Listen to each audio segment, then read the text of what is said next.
কোথায় বাংলা, কোথায় এগিয়ে বাংলা, কোথায় বিশ্ব বাংলা? কিন্তু বিশ্ব ঢপের বাংলায় পরিণত করেছে মাননীয় মুখ্যমন্ত্রী।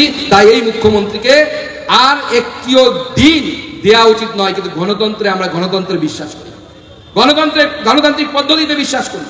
তাই গণতান্ত্রিক পদ্ধতিতে এইবার আমরা সবাই মিলে শপথ নিয়ে আগামী প্রজন্মকে যদি বাঁচাতে হয়, আগামী প্রজন্মের হাতে কর্মসংস্থান যদি আনতে হয়, এই মুখ্যমন্ত্রী চলবে না, তার ভাইপোও চলবে না। এই জায়গায় ভারতীয় জনতা পার্টির সরকার, নরেন্দ্র মোদীর সরকার তৈরি করতে হবে, যে সরকার বাংলাকে পথ দেখাতে পারে। এই ভারত আগামী দিনে গোটা বিশ্বকে পথ দেখাবে, কিন্তু বাংলা ছাড়া ভারত সম্পূর্ণ হতে পারে না। বাংলা ছাড়া, Bangla intellectual capital of this country, বৌদ্ধিক রাজধানী। মুম্বাই যেমন বিজনেসের রাজধানী, অর্থনীতির রাজধানী, এই বাংলা আমাদের বৌদ্ধিক রাজধানী। ভারতবর্ষের বুদ্ধি এই বাংলা থেকে যায়। সেই বাঙালিকে আজকে রাজ্য ছাড়া করেছেন এই মুখ্যমন্ত্রী।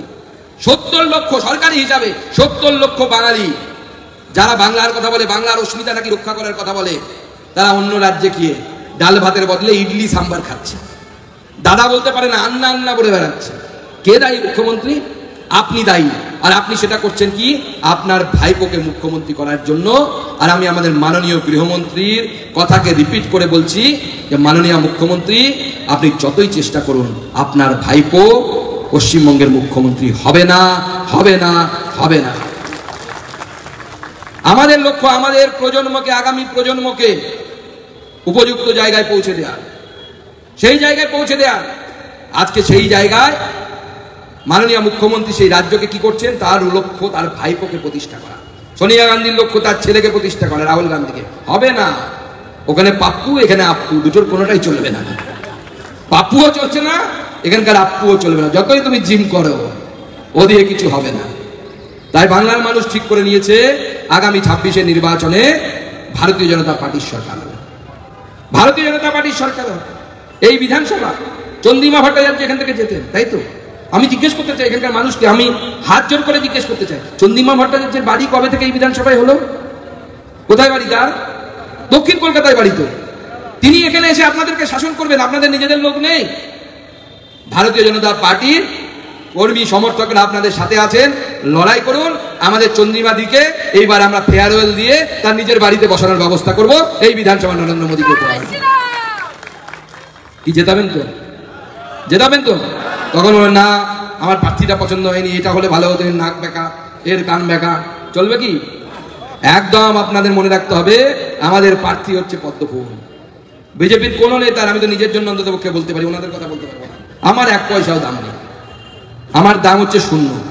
আমি তখনই 100 হই যখন ওই দুটো শূন্যের সামনে পদ্মফুলটা দাঁড়ায়, তখন আমি 100 হই। ওই পদ্মফুলের জোরে আমার জোর। পদ্মফুল আছে বলে, পদ্মফুলের কর্মীরা আছে বলে, যারা লড়াই করে বুথে দাঁড়ায়, তৃণমূল নেতার হুমকি চমকি, তার বইয়ের হয়তো শ্লীলতাহানি হতে পারে, মেয়ের স্কুলে যাওয়ার সময় বাধা হতে পারে, তারপরেও আমার যে কর্মীটা গলা ফাটিয়ে জয় শ্রীরাম, ভারত মাতা কি জয় বলে চিৎকার করে, সে ভারতীয় জনতা পার্টির সম্পদ। সেই সব দেখাতে পারে। ভারতীয় জনতা পার্টি মৌলিক পরিবর্তন আনতে চায়। সেই পরিবর্তন, যে পরিবর্তন আমরা বুক ঠুকে বলতে পারি। আমি গতদিনও বলেছিলাম যে আমরা নরেন্দ্র মোদীর ভক্ত, আমরা কেমন সরকার চালাতে চাই। আমি প্রায় 6 বছরের সাংসদ, প্রায় 1 বছর হতে চললো, আমি ডেট কাল মনে রাখি না, মন্ত্রী হয়তো হয়ে গেছে। এখনো বুক ঠুকে বলতে পারি নিজের এলাকায় কেউ যদি একটা লোক যদি আঙুল তুলে বলতে পারে যে সুকান্ত মজুমদার জোর করে এসে আমার কাছ থেকে 5,000 টাকা নিয়ে গেছে বা 5 টাকা নিয়ে গেছে, সুকান্ত মজুমদার রাজনীতি ছেড়ে দেবে, রাজনীতিতে অংশগ্রহণ করবে না।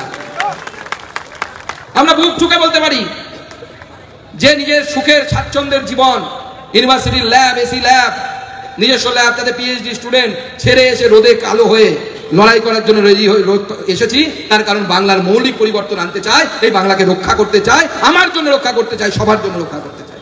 আমার আগামী প্রজন্ম কোথায় থাকবে? হ্যাঁ, আমার সামর্থ্য আছে, আমি গুজরাট পাঠিয়ে দিতে পারবো। হ্যাঁ, আমার সামর্থ্য আছে, আমি দিল্লিতে গিয়ে আমার মেয়েকে সেটেল করে দিতে পারবো। কিন্তু আমার মেয়ে তো শুধু আমার মেয়ে নয়। যে মেয়েটি ধর্ষিতা হলো আরজি করে, সেও আমার বোন। যে মেয়েটিকে কলেজে গিয়ে সামান্য কিছু সুযোগ সুবিধা পাওয়ার জন্য তৃণমূল নেতার কাছে তার যৌবন এবং শরীরকে অর্পণ করতে হলো, সেও আমার বোন। সেই লজ্জা আমাকে ব্যথা দেয়। সেই জন্য আমরা এসেছি, আমরা সেই লড়াই লড়তে চাই। এবং সেই লড়াই আপনাদেরকে সকলকে বলছে, আসুন, এগিয়ে আসুন। বাংলার পরিস্থিতি ভালো নয়। আমি গোটা বাংলা রাজ্য সভাপতি থাকার সুবাদে বা এখনো আমি মন্ত্রী হিসেবে যেহেতু এক্সটেন্সিভলি ট্রাভেল করি, আমি ভারতবর্ষের বিভিন্ন জায়গায় যাই, দুঃখ লাগে, কষ্ট লাগে, গোটা রাজ্যগুলো কিভাবে পরিবর্তন হয়ে যাচ্ছে। যারা অন্য রাজ্যে থাকে তাদেরকে জিজ্ঞেস করুন। কিছুদিন আগে বিদেশ যাওয়ার সুযোগ হয়েছিল, মাননীয় প্রধানমন্ত্রী পাঠিয়েছিলেন এআই নিয়ে একটি মিটিং করতে।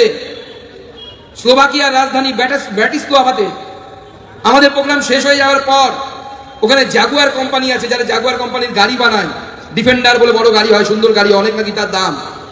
সেই কোম্পানিতে গেছিলাম, সেই ম্যানুফ্যাকচারিং ইউনিটে গেছিলাম। ভাবতে পারেন এসটিইউ ওখানকার university, Slovakian university of technology STU, দুটো কলকাতার ছেলে মেয়ে প্রথমেই আমার সাথে দেখা, তাদেরকে ডেকেছিল ভারতীয় এদেরকে, আমাদের ছেলে মেয়েরা ওখানে পড়তে গেছে। জাগুয়ার কোম্পানিতে দেখলাম একের পর এক গাড়ি তৈরি হচ্ছে স্বয়ংক্রিয়ভাবে। তখনই মনে দুঃখ হলো যে সিঙ্গুরেও তো এই ফ্যাক্টরিটা হতে পারতো, কারণ জাগুয়ার কোম্পানির মালিক কিন্তু এখন টাটা। সেই টাটা, যেই টাটাকে ঝাঁটা হাতে মুখ্যমন্ত্রী বাংলা ছাড়া করেছেন, বাংলাকে লক্ষ্মী ছাড়া করেছেন। আপনি লক্ষ্মীর ভান্ডার দিয়েছেন মুখ্যমন্ত্রী, কিন্তু এই বাংলাকে যদি লক্ষ্মী ছাড়ার কাজ করে থাকে, সেই লক্ষ্মী ছাড়া করার কাজ এই তৃণমূল কংগ্রেস করেছে, আমাদের মুখ্যমন্ত্রী মমতা বন্দ্যোপাধ্যায় করেছে।